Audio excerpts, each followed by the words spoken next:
seorang penggundal, rampok, tukang maling dan sebagainya, kalau ditanya, nggak mau nggak dia mau masuk neraka? Ya, pasti jawabannya kepengen masuk surga. Ya wajar dong, karena itu kampung halaman. Masalahnya sekarang, kampung halaman kita yang bernama surga itu tidak bisa menerima sembarangan orang. Kenapa? Karena sekarang sudah ditentukan Allah ada tiketnya surga itu. Yang bisa masuk ke surga itu adalah yang punya tiket. Apa tiket yang ditentukan Allah? Yaitu takwa. Nah, salah satu cara menggapai supaya kita punya tiket sifat takwa itu, yaitu dikirimkan Allah kado indah ini. Makanya tujuan utama kita berpuasa itu la'allakum tattaqun, ya, untuk membentuk karakter sifat-sifat takwa. Kenapa Pak Ustaz? Sekali lagi, takwa itu adalah sifat-sifat dari ahli surga, sifat-sifat dari orang-orang kampung halaman kita itu. Bagaimana sifatnya dengan puasa? Mampu mengendalikan diri dari hal-hal yang haram di siang hari. Bapak dan saudara-saudara, kita puasa itu kan menahan diri untuk tidak makan, untuk tidak minum, untuk tidak berhubungan badan suami istri, untuk berkata-kata atau bersikap hal-hal yang tidak benar. Pertanyaannya sekarang, kita diperintahkan menahan diri dari yang halal atau yang haram. Menahan diri dari hal yang halal karena diharamkan di siang hari. Itu beras di rumah betul-betul asli beli dari gaji kita yang halal, dimasak oleh istri kita atau anak kita dengan penuh keikhlasan. Halal itu barang, tapi ternyata haram hukumnya kalau di siang hari bulan Ramadan. Itu istri kita betul, kita nikahi dengan sah, syarat dan rukunnya juga terpenuhi. Nggak ada yang bisa nuntut, tapi yang halal itu tadi, yang sah itu tadi haram kalau di siang hari bulan Ramadan. Jadi kita diperintahkan untuk mengendalikan diri dari hal-hal yang halal, bukan dari hal yang haram. Kenapa kok begitu Pak Ustaz? Karena kalau kita mampu mengendalikan diri dari hal-hal yang halal saja, pasti yang haram itu mampu kita. Wong yang halal aja kita kendalikan, nah apalagi yang haram pastilah kita hindarkan. Oleh karena itu, Bapak dan saudara-saudara yang dimuliakan oleh Allah Subhanahu wa Ta'ala, mari kita manfaatkan momen Ramadan ini yang alhamdulillah kita sampai di Ramadan sekarang ini. Banyak yang nggak sampai. Yang kedua, mudah-mudahan kita mampu melaksanakannya, bukan hanya mampu, tapi meraih keberkahan di bulan Ramadan ini. Karena itu beruntung betul kita kalau mampu memanfaatkannya. Makanya kita ingin kembali ke kampung halaman itu. Tapi masalahnya lagi kan ada. Kalau kita yang rindu, belum ditentukan surga rindu dengan kita. Sama dengan kita rindu dengan orang. Ya orang itu belum tentu rindu dengan kita. Nah, artinya kalau kita rindu dengan surga, yang belum tentu pula surga rindu dengan kita. Tapi ini Allah berikan berita dengan kita melalui hadis baginda Rasul bahwa ternyata surga ini sangat rindu betul dengan 4 golongan manusia. Jadi kalau surga yang rindu, udah pasti dia bisa terima gitu loh. Tapi kan ternyata ada kriterianya tadi yang dirindukan oleh surga. Makanya Rasulullah ngomong al-jannatu mustaqatan ila arba'atin nafar. Surga itu rindu betul dengan 4 golongan manusia. Siapa manusia yang pertama? Talil Quran. Orang yang senantiasa istiqomah membaca Al-Quran. Artinya di bulan Ramadan ini ditingkatkan bahkan 100%. Ada yang sampai 1 kali khatam, ada 2 kali, ada yang 3 kali, bahkan ada yang 5 sampai 7 kali khatam di bulan Ramadan ini. Ini sesuatu yang luar biasa. Tapi yang dimaksudkan juga bukan hanya ngaji pada saat Ramadan, tapi setelah Ramadan hari-harinya itu tetap ngaji Quran walaupun hanya 1 ayat atau 1 lembar. Istiqomah membaca Al-Quran. Nah, ini yang dirindukan oleh surga itu. Kenapa? Karena kata Rasulullah, man qara'a alfan min kitabillahi ta'ala, barang siapa atau siapa saja yang membaca 1 huruf saja dari ayat-ayat Al-Quran, falahu hasanatun, Allah akan memberikan balasan kebaikan. Apa balasan kebaikan itu? Allah akan berikan 10 kebaikan atau pahala, 10 pahala dari tiap-tiap hurufnya. La aqulu alif lam mim harfun. Saya tidak mengatakan alif lam mim itu 1 huruf, kata Rasulullah, walakin alif harfun, lam harfun, mim harfun. Tetapi alif itu 1 huruf, lam 1 huruf, mim 1 huruf. Makanya ketika kita benar alif lam mim, betul kita membacanya sudah 30.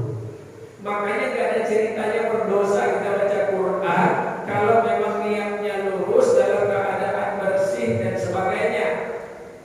Baca Quran walaupun salah, Bapak Ibu tetap dapat pahala. Hanya pahalanya cuma 1, 9-nya hilang. Makanya kalau benar ngebacanya dapat 10, itu hari biasa. Kalau bulan Ramadan, Allah lipat gandakan puluhan bahkan ratusan dari tiap huruf. Ya Allah, ngebaca 1 ayat entah berapa ratus huruf, berapa banyak dosa-dosa kecil kita yang mungkin pernah ngomong nyakitin hati istri, ngomong nyakitin hati suami, ngomong nyakitin hati anak atau segala macam, tertutupi oleh bacaan-bacaan Quran kita itu. Luar biasa.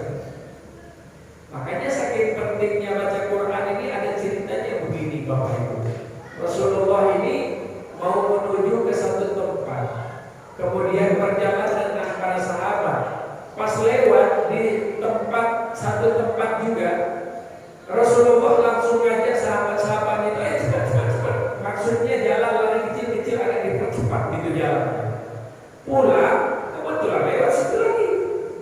Nah sahabat-sahabat ini siap-siap mau jalan cepat-cepat. Apa kata Rasulullah? Ya, lambat jalan kalian. Heran para sahabat Rasulullah.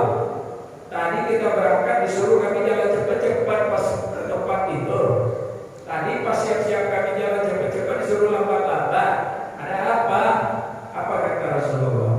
Seandainya kalian diberikan Allah telinga seperti aku, bisa mendengarkan sesuatu yang tidak bisa didengar oleh kebanyakan makhluk, kalian pasti melakukan hal yang sama.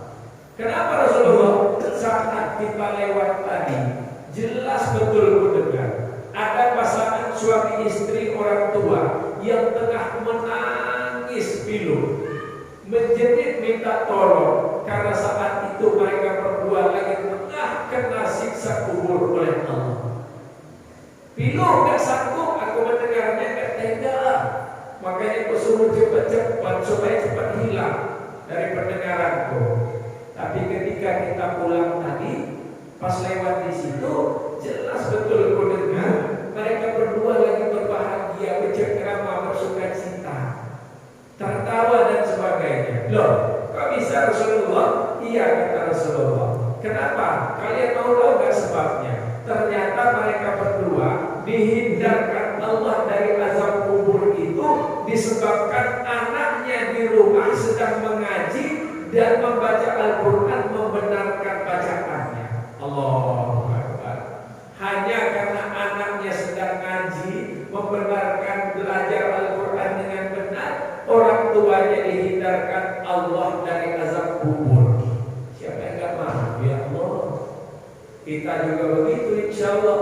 Ngaji kita di masjid ini atau di rumah, insya Allah orang tua kita juga dapat ya syafaat. Begitu pula kita, harapan kita. Makanya bacaan Quran ini menjadi luar biasa, Bapak dan saudara-saudara sekalian. Apalagi kalau anak-anak kita itu disuruh ngapal. Ya Allah, ada yang 3 juz, ada yang 5 juz, anak cucu kita itu insya Allah jaminan kita diberikan Allah kebebasan dari azab kubur. Kalau kita sekarang sudah memang sudah susah kita nih kalau menghafal sekarang ini. Apalagi kita sekarang ini memang dapat kita dulu atau SD dulu.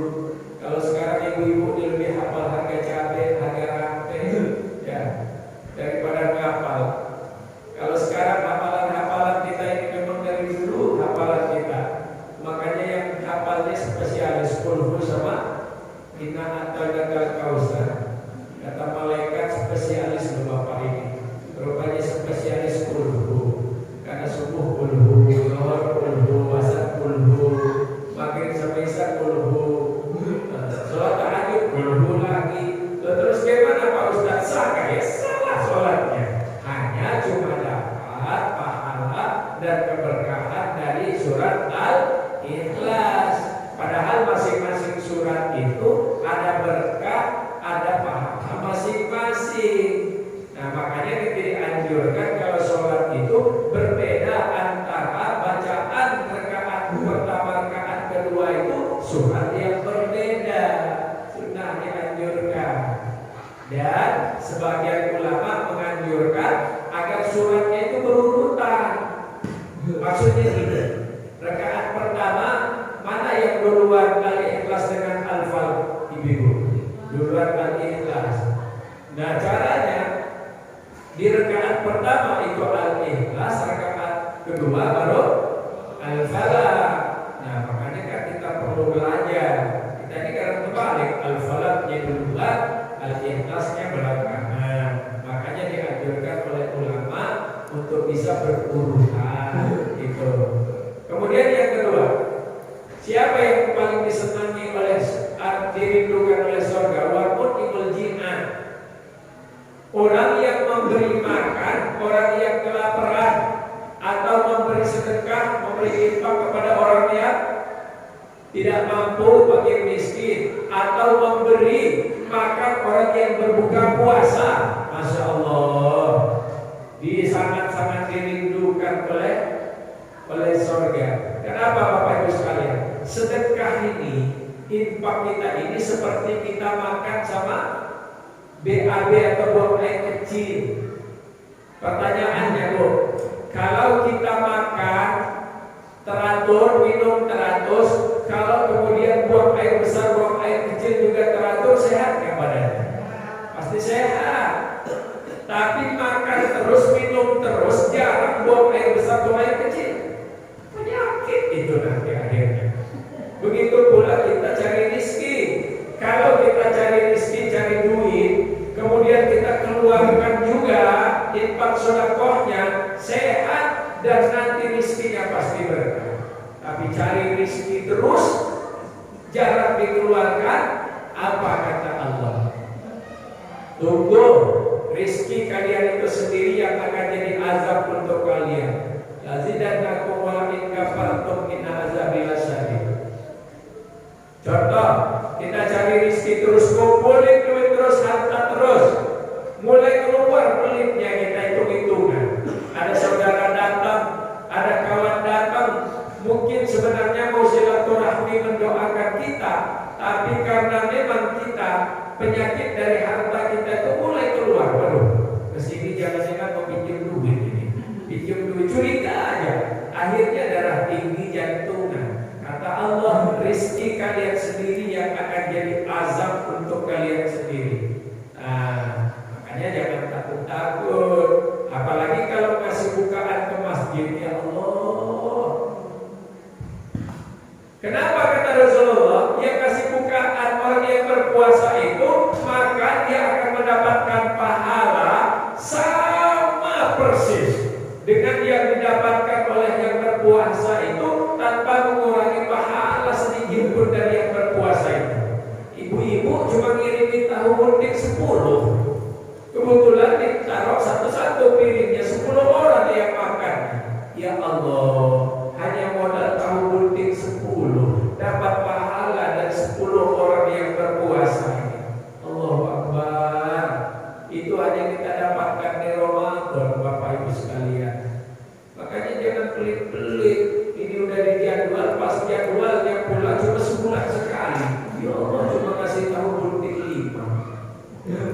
Padahal yang namanya sedekah dengan infak itu, ibu-ibu tahu bola, bola voli itu ya, atau bola apa gitu. Kita lemparkan ke tembok, kita pukul ke tembok seperti ini. Semakin kita kuat pukulnya gini, maka bola yang mantul ke kita semakin kuat juga kan? Begitu pula yang namanya infak dan sedekah itu.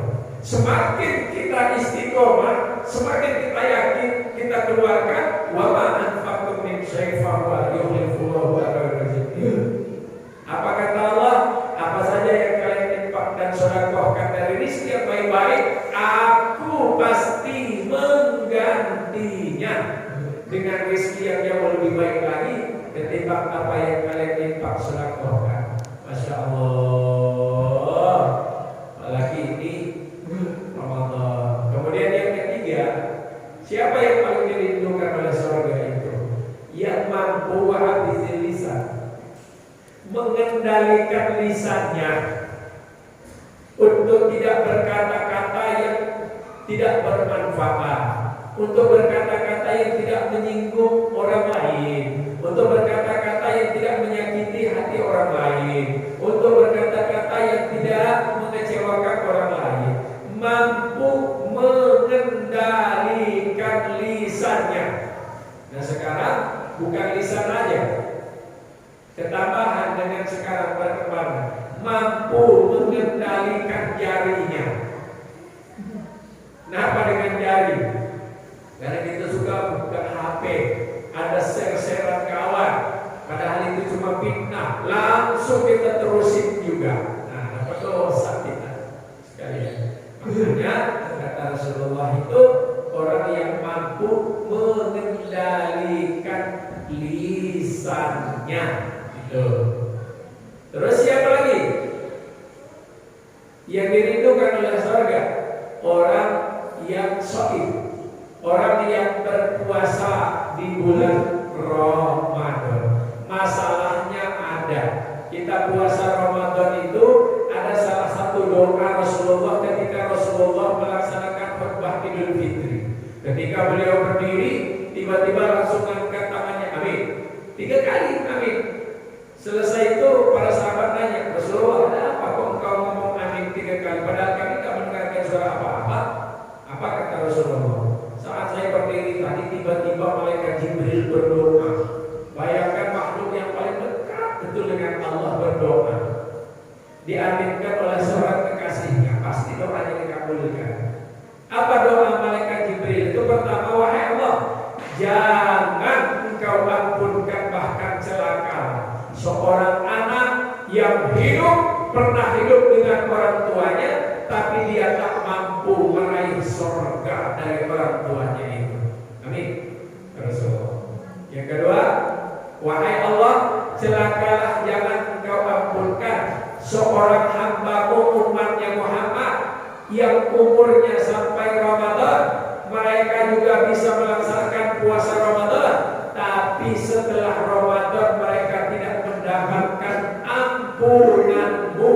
Amin kata Rasulullah. Ya Allah, berarti Ramadan ini pintu luar biasa terbukanya pintu ampunan. Sampai doakan malaikat Jibril, jangan kau ampunkan kalau mereka masuk Ramadan tapi tak mampu memanfaatkan momen Ramadan, setelah Ramadan tidak dapat ampunan. Amin kata Rasulullah. Ya Allah, makanya rugi betul kita kalau nggak manfaatkan untuk istighfar, taubat dan segala macam.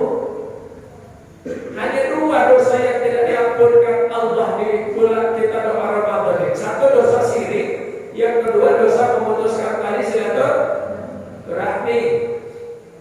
Kalau syirik jelas dia menyekutukan Allah. Allah paling gak suka.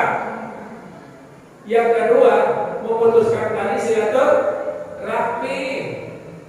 Kenapa? Karena dosa itu kan ada yang dosa langsung kepada Allah, ada yang dosa kepada manusia. Yang dosa sama Allah, gak sholat, gak ngaji, gak puasa, gak zakat, dosa langsung sama Allah. Minta ampun langsung sama Allah, Allah ampunkan. Tapi ada dosa yang gak bisa selesai, gak dapat ampunan Allah sebelum selesai sesama mereka. Apa kata yakni memutuskan tali silaturahmi. Makanya lebih berat dapat ampunan Allah kalau dosa memutuskan tali silaturahmi, karena dosa itu harus diselesaikan sesama manusia dulu.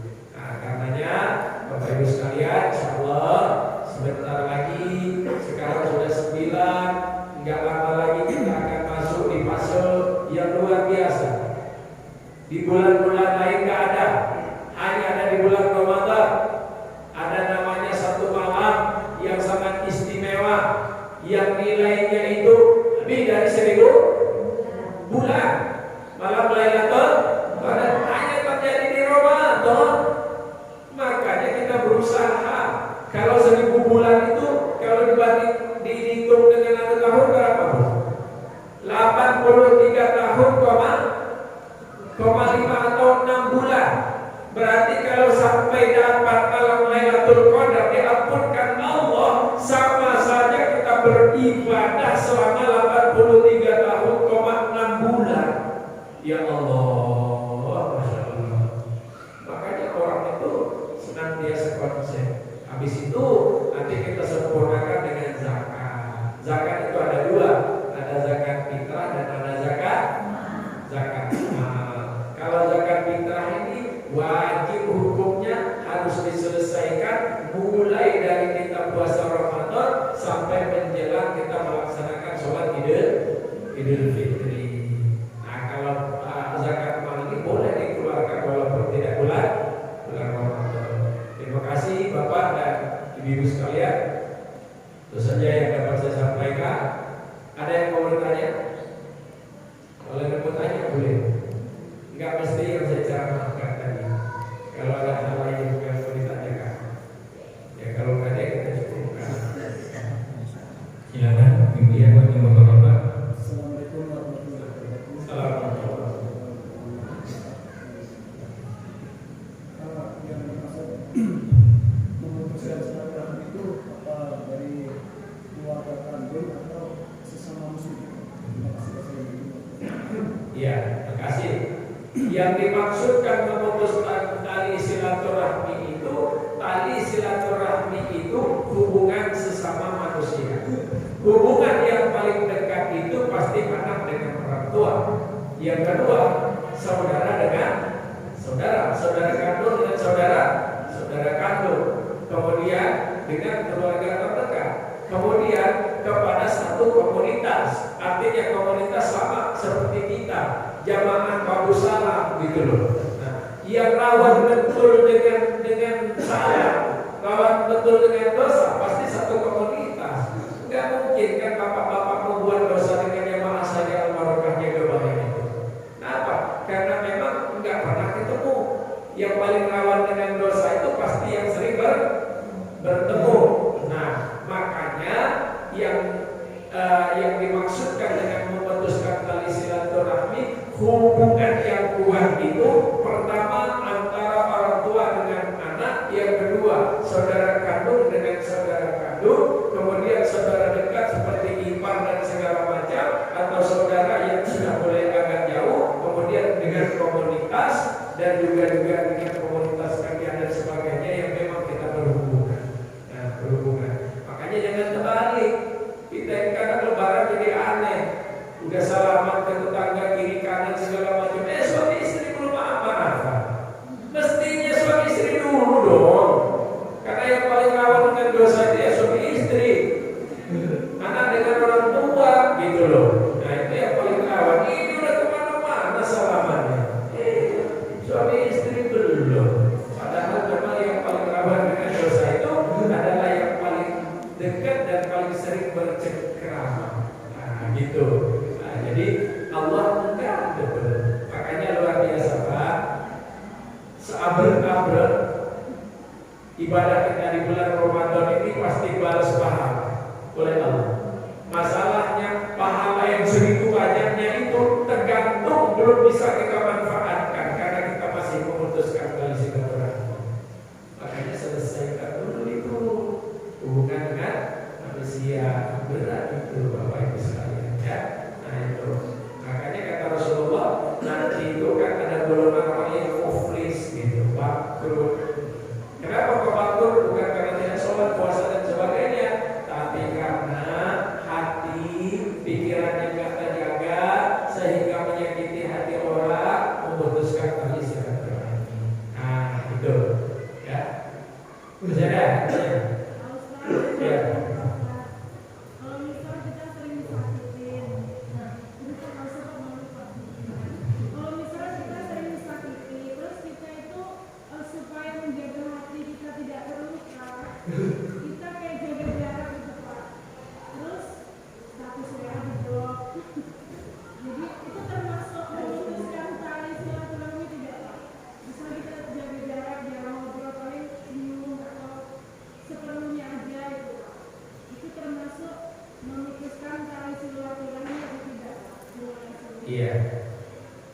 Jadi silaturahmi itu kan asal katanya sila, ya.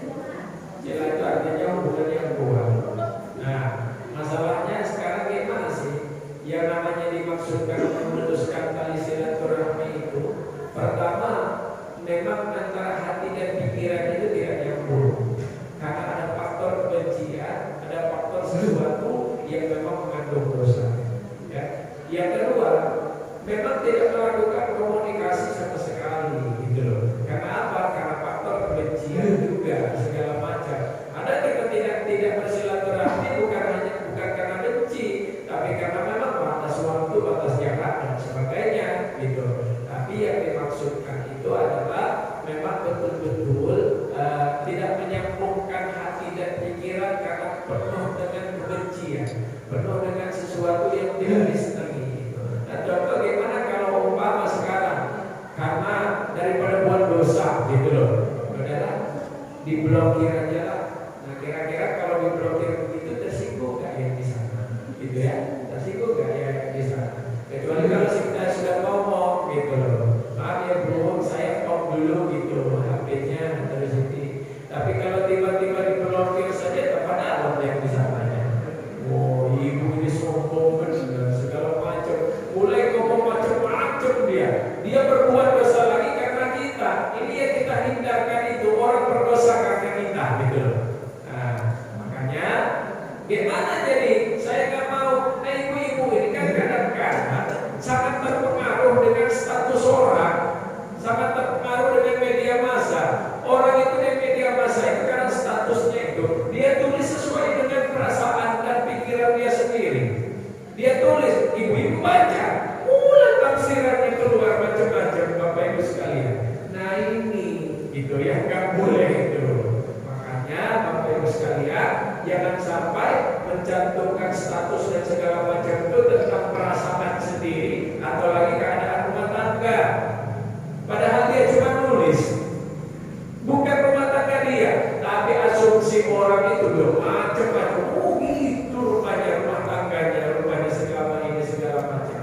Jadi jangan sampai justru membuat orang-orang berpikiran yang lebih buruk lagi, gitu. Kalau umpama memang tidak mau berhubungan, saya kira justru ya tak perlu lah diblokir kalau memang masih mau sekawanan, gitu loh. Ya, tapi paling tidak ya tidak usah dia statusnya itu.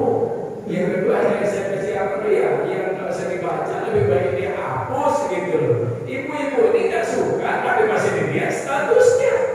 Nah, tambah nggak keruan, gitu loh. Nah, ini yang buat masalahnya sekarang ini kan media massa. Begitu pula dengan bapak-bapak, gitu. Lihat, ini bener rupanya, lihat ini MP ini begini. Lawan dia nulis sesuai dengan perasaan, pikiran dan hati dia. Kadang-kadang kita jadikan dalil. Nah ini yang kadang-kadang nggak benar. Makanya perlunya kita ngaji, gitu loh. Nah, untuk mencari sumber yang benar. Jadi seperti itu ya. Ya. Saya, iya silakan. Assalamualaikum.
Seorang muslim, seorang mukmin yang tidak cerdas, gitu loh.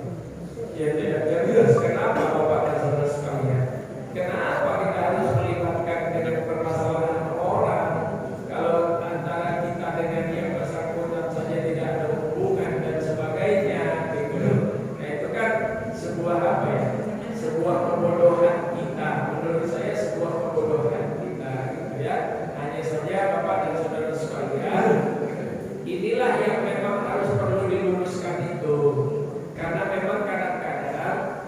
kebencian kita kepada seseorang itu bukan berdasarkan dengan agama, tapi kadang-kadang karena suka tidak suka, ya, karena hubungan kemanusiaan. Terus saya, umpama dengan bapak punya masalah dengan orang, ya saya hanya serta sekawanan dengan bapak, ya.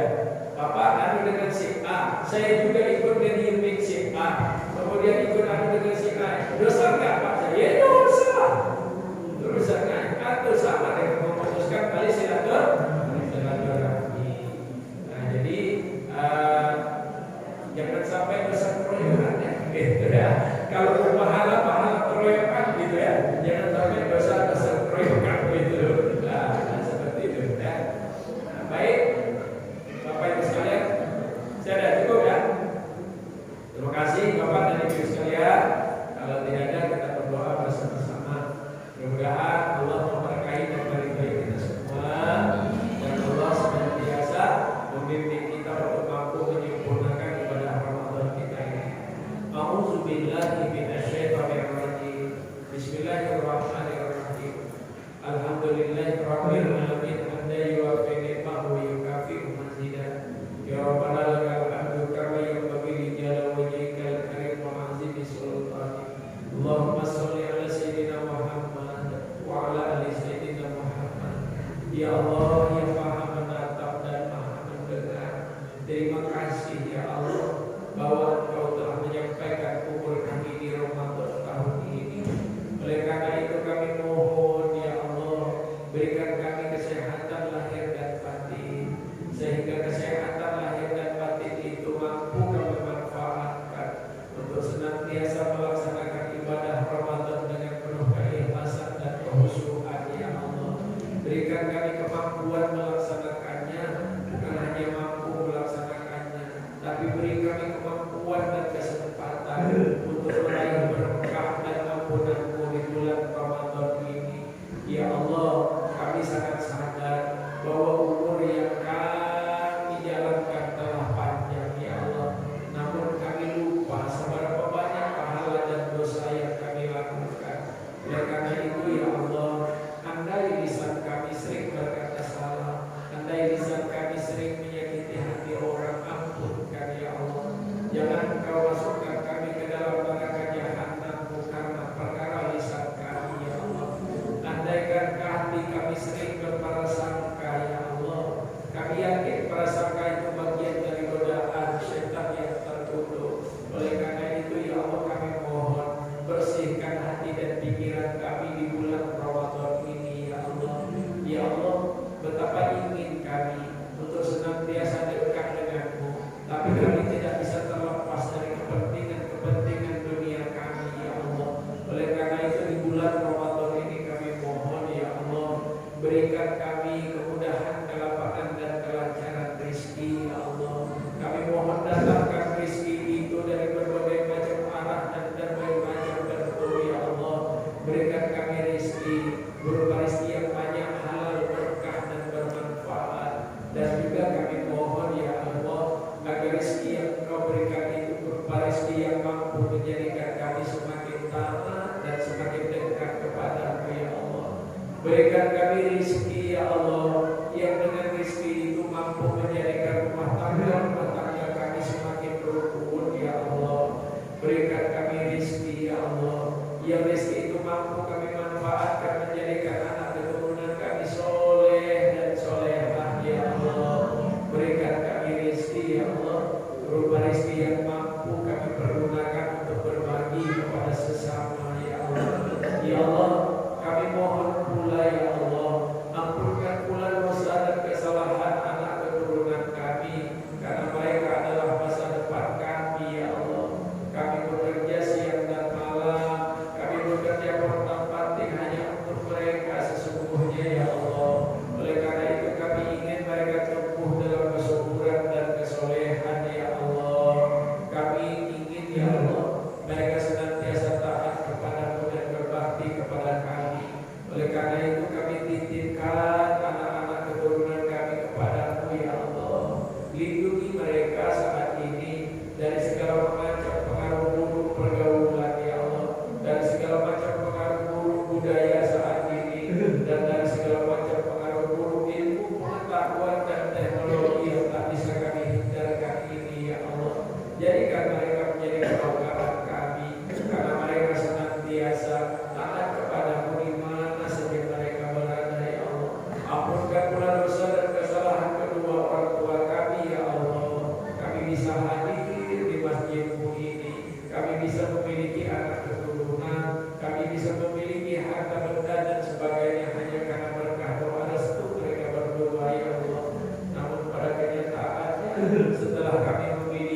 segalanya. Ternyata orang tua kami yang kontak patik itu tak turut serta menikmatinya ya Allah. Oleh karena itu ampunkan dosa dan kesalahan mereka ya Allah.